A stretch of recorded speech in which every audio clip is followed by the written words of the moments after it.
तुम्ही काळजी करू नका, तुम्ही ते काम करून दाखवा। मी 9 जून मध्ये नितीन काकाला खासदार केला तर पवाराची औलाद सांगायचो नाही। माझ्यावर सोपरा, तुम्ही फक्त माझं ऐका, त्याच्यामध्ये बदल होता कामा नये। काही न करता मी तुम्हाला एक जोडीला खासदार देतोय। उद्याच्याला उदयनराजे आपली कामं करतीलच, परंतु उदयनराजेंच्या व्यापातनं जर काही वेळ लागला तर नितीन काका आहे ना, काका चल घे काम कर, सारखं काकाच्या मागे भुंगा लावायचा। नदी सुधार कार्यक्रमाला पैशाची मदत केली, पण फक्त तो राज्याचा आहे। जर त्याला जोड देशाच्या निधीची मिळाली तर आपला परिसर कुठं जाईल। त्याकरता आपल्याला केंद्राचा निधी आणायचा आहे, आणि केंद्राचा निधी आणण्याच्या करता केंद्रात ज्या मोदी साहेबांचं सरकार येणार आहे त्यांच्या विचाराचा खासदार गेला पाहिजे। म्हणून माझी विनंती आहे की तुमच्या इथं नेहमी तुम्ही घड्याळ त्या ठिकाणी चालवण्याचा प्रयत्न केला।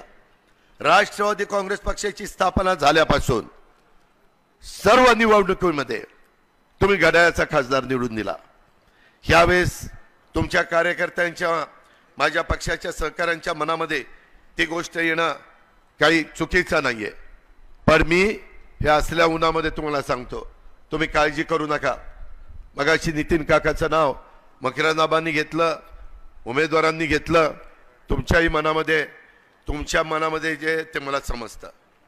तुम्ही आपला महायुतीचा उमेदवार माझ्या वाई, महाबळेश्वर, खंडाळा ह्याच्यामध्ये चांगल्या मताने, लाख मताचं मताधिक्य द्या, कारण आता समोर कुणी नाहीच आहे ना। जे आहे तेही कमळाचं काम करतात, ज्याचं आपलं जमत नाही तेही कमळाचंच काम करतात, आणि आपणही ते करायचं आहे। तुम्ही काळजी करू नका, तुम्ही ते काम करून दाखवा। मी 9 जून मध्ये नितीन काकाला खासदार केला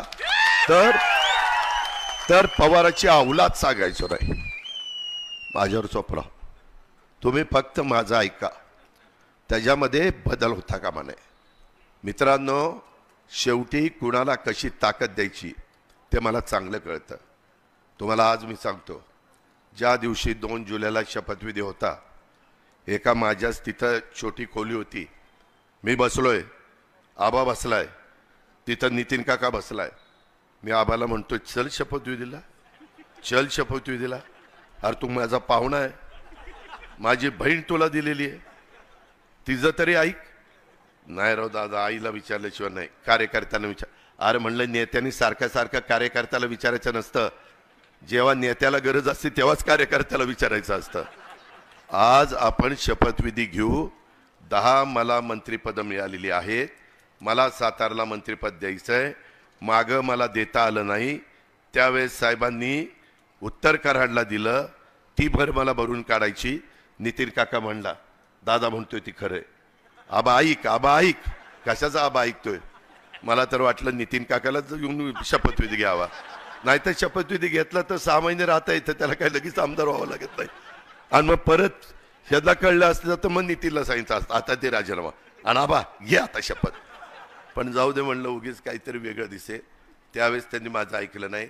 आता मी आपल्याला सांगतो, वाईकरांनो, खंडाळाकरांनो, महाबळेश्वरकरांनो, तुम्हाला काही न करता मी तुम्हाला एक जोडीला खासदार देतोय। उद्याच्याला उदयनराजे आपली कामं करतीलच, परंतु उदयनराजेंच्या व्यापातनं जर काही वेळ लागला तर नितीन काका आहे ना, काका चल घे काम कर, सारखं काकाच्या मागे भुंगा लावायचा।